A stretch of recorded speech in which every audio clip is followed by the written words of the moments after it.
Welcome to Shri మేఘన think tank YouTube channel. మిత్రులారా, group 2 AP history and AP economy గురించి ఇవాళ కొన్ని అంశాలతో ఈ వీడియో చేయడం జరుగుతుంది. సహజంగా మనం చూసాం, గ్రూప్ 2కి సంబంధించి 250 పీడిఎఫ్లతో ప్లస్ 250 టెస్ట్ సిరీస్తో ఒక అద్భుతమైనటువంటి ప్రోగ్రామ్ని రూపొందించి ఉన్నాం.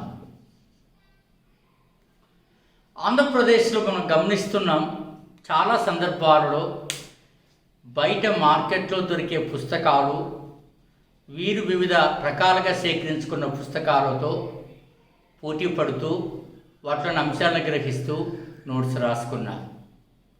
అయినా 99% మందికి విజయం వరించలేదు. కారణం ఏమిటి అంటే, మనం అర్థం చేసుకోవాల్సింది ఏమిటి అంటే, డ్యామ్ షూర్గా చెప్పచ్చు, మనం అర్థం చేసుకోవాల్సింది ఏమిటి అంటే, ఎగ్జామ్ ఓరియంటేషన్ను మనం గ్రహించడం లేదు. ఎగ్జామ్ ఓరియంటేషన్ అంటే ఏమిటి? ఇప్పటి వరకు జరిగిన పరీక్షలలో ఏ ట్రెండ్ వచ్చింది అనేది మనం గ్రహించాలి. అట్లా గ్రహిస్తే మనకేం అర్థమవుతుంది అంటే, దాదాపు నాకు అర్థం చేసుకున్నది 2008 నుంచి 19 వరకు జరిగిన పరీక్షలు చూస్తే ప్రతి పేపరు దేనికదే కొత్తది. అభ్యర్థుల యొక్క వ్యూహాలకు, వారి ఆలోచనలకు అందకుండా కొత్త పేపర్ వచ్చింది. దాంతో ఎక్కువ మంది విఫలమవుతూ వచ్చారు.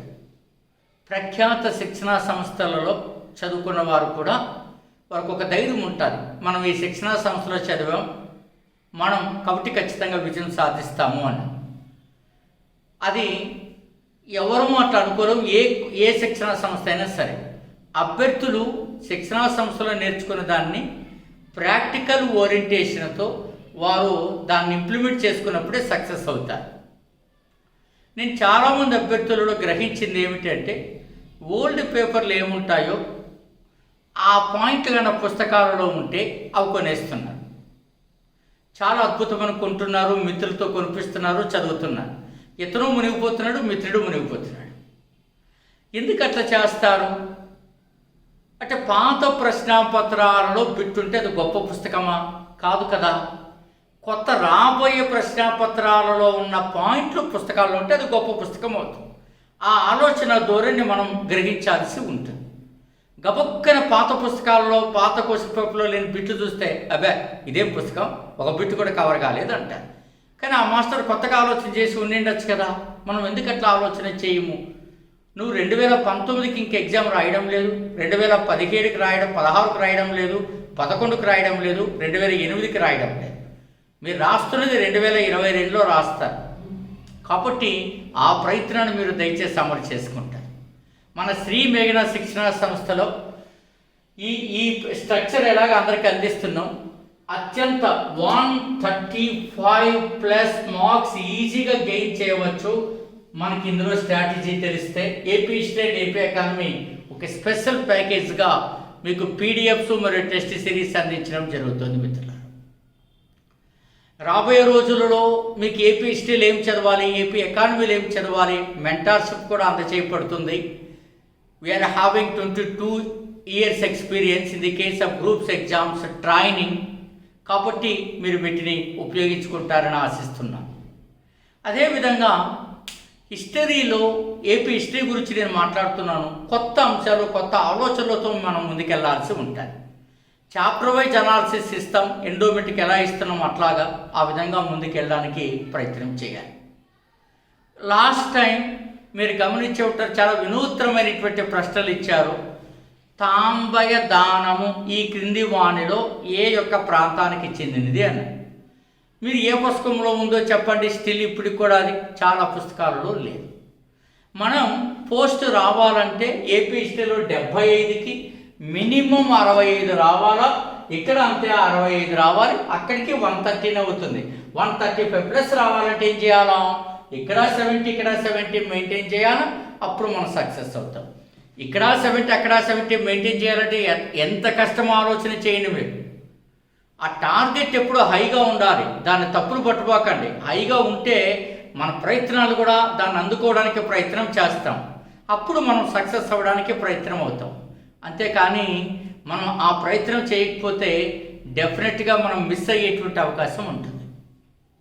ఒక డిప్యూటీ తహసీల్దార్ కావాలంటే ఎన్నో ప్రయత్నాలు మనం చేయాలా. ఆ క్రీమ్ పొజిషన్ గురించి మనం ఇందులో చెప్పబోతున్నాం. అట్లాగే ఈ లాస్ట్ చాప్టరు 2014 వరకు ఉన్న సంఘటనలపై మనకు మంచి సమాచారం ఉండాలి. ఈ రాష్ట్రానికి పనిచేసిన అంతమంది ముఖ్యమంత్రుల పాలనా పద్ధతులు, వారి కాలంలో వచ్చిన సంస్కరణలు కూడా అమల్లో ఉంటాయి. అన్నిటికీ మించి థర్డ్ యూనిట్ నుంచి 25 to 30 మార్క్స్ వస్తాయి మిత్రులారా. అక్కడ కానీ సరిగ్గా కానీ గెయిన్ చేయగలిగితే 100% గెయిన్ చేయవచ్చు. లాస్ అయ్యేది ఏన్షియంట్ హిస్టరీలోనే మీరు లాస్ అవుతారు, మిడివల్ ఏపీలో లాస్ అవుతారు, మోడ్రన్ ఏపీలో సరిగ్గా కానీ ఉంటే లాస్ అవ్వడానికి ఛాన్సే లేదు.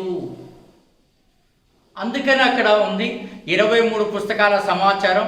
ఆ 23 పుస్తకాలు ఏమిటేమిటో ఒక వీడియో చేసి ఉన్నాం. మన ఏపీ గ్రూప్ 2 ప్లేలిస్ట్లోకి వెళ్తే మీకు తెలుస్తుంది.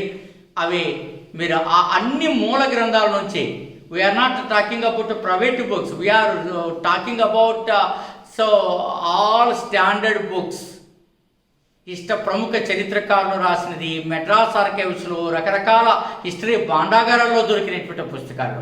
అందుకే వాడు ఎటువంటి కష్టమైన బిట్ ఇచ్చిన మనం ఆన్సర్ చేయడానికి ఖచ్చితంగా ముందుంటాం, ఖచ్చితంగా సాధించే తీరుతాం మిత్రులారా.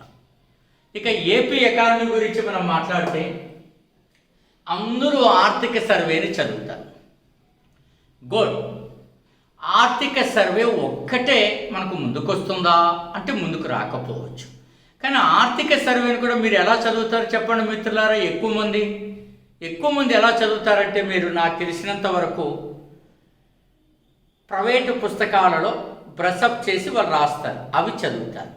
అందులో కొన్ని మార్క్స్ వస్తాయి, అక్కడికి అయిపోతుంది. కానీ మనము 70 మార్కులు ఆశిస్తున్నాం కాబట్టి మొత్తం రిపోర్ట్ అంతా లైన్ టు లైన్ చదివితేనే నువ్వు సక్సెస్ అవుతావు.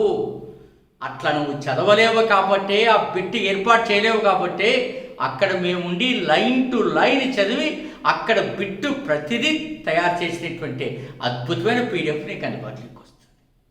మొత్తం చదవాల్సిందే. మరి మొత్తం చదివి లైన్ టు లైన్ రాసినా సక్సెస్ అవుతామా? నో. మళ్ళీ నువ్వేం చేయాలో తెలుసా?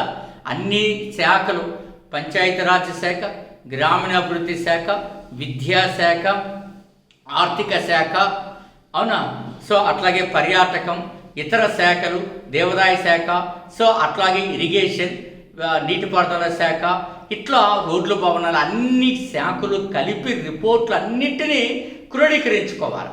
నూతన పద్ధతులు ఏమున్నాయో అందులో చెక్ చేసుకోవాలి. వీటిని ప్రభుత్వ పథకాలతో లింక్ చేసుకోవాలి. ఈ ప్రభుత్వ పథకాలు ఉన్నాయి కదా ఆంధ్రప్రదేశ్లో, అవి సెంట్రల్ షేర్ ఏమైనా ఉందా, ఉంటే ఎట్లాంటి షేర్ ఉంది, ఏ రేషియోలో షేర్ ఉంది, ఎంత ఫండ్ రిలీజ్ అయిందో కూడా నువ్వు తప్పనిసరిగా చూడాలి.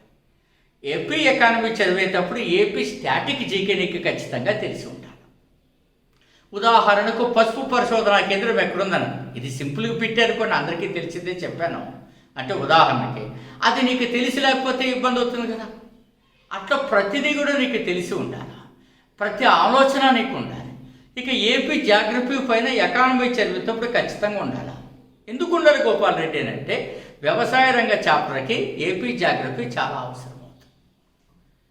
అట్లాగే పరిశ్రమలు చదివినప్పుడు నువ్వు ఏపీ ఐఐసి వద్ద రిజిస్టర్ అయినటువంటి పరిశ్రమలతో పాటు department of industries and commerce and industries దగ్గర రిజిస్టర్ అయినటువంటి వాటితో పాటు ఆర్థిక సర్వేలో ప్రభుత్వం ప్రతిపాదించినటువంటి వాటిని కూడా నువ్వు అధ్యయనం చేయాల్సి ఉంటుంది.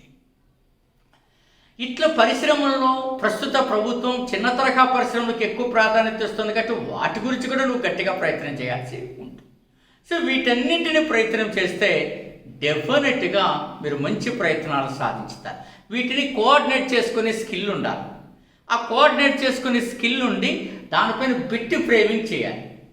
బిట్టు ఫ్రేమ్ చేయడం ఎంత కష్టమో నా దృష్టిలో ఆప్షన్స్ దానికి రిలేటివ్గా తయారు చేసిన వాడే గొప్పవాడు. అప్పుడే అతనికి సబ్జెక్ట్ పైన పట్టు ఉన్నట్టు. ఏ గవర్నమెంట్ ఎగ్జామ్ అయినా చూడండి, ఆప్షన్స్ ఎంత బాగుంటాయో, బిట్ ఎంత బాగుంటాయో. మరి వారు ఎట్లా మనలాంటి ప్రొఫెసర్లే కదా, ఎట్లా తయారు చేస్తున్నారు? మనకెందుకు ఆ ఆలోచన రాలేదు? ఆ ప్రొఫెసర్ తయారు చేసినది కూడా ఎవరో ఒకరు ర్యాంకర్ దాన్ని అందిపుచ్చుకుంటున్నాడు కదా, దాన్ని ఆన్సర్ చేయగలుగుతున్నాడు కదా. అంటే ఈ భూమి పైన ప్రొఫెసర్ రాసిన బిట్టిన ఆన్సర్ చేసేవాడు ఉన్నాడు. మరి ఆ ఆన్సర్ చేసేవారిలో మనం ఉన్నామా? ఈ బిట్కి ఈ ఆన్సర్ మనం చేయగలిగితే డెఫినెట్గా నువ్వు సక్సెస్ అవుతావు. ఇది నా పాయింట్. సో వీటన్నింటినీ మన స్టేట్ లెవెల్ 14 మెంబర్స్ ఫ్యాకల్టీస్, అందులో 6 PhDs ప్రేర్ చేసేటువంటి ఉంటాయి. మీకు demo PDF and demo test కోసం 8074940030కి రిక్వెస్ట్ పెట్టండి. చాలా చక్కగా ఉండండి. Okay, all the best. Thank you.